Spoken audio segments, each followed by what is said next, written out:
Beneath the rare luminescence of a blue moon, Trinidadian folklore whispers a tale of otherworldly visitations by a benevolent spirit, the Jumbie Bird.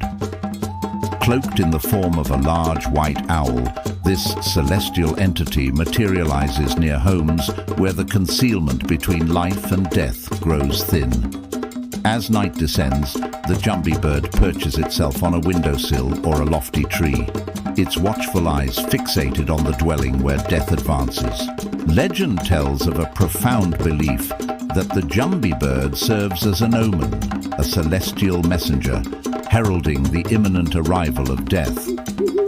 Its majestic presence is not one to be dismissed lightly, for it signals a transition between realms.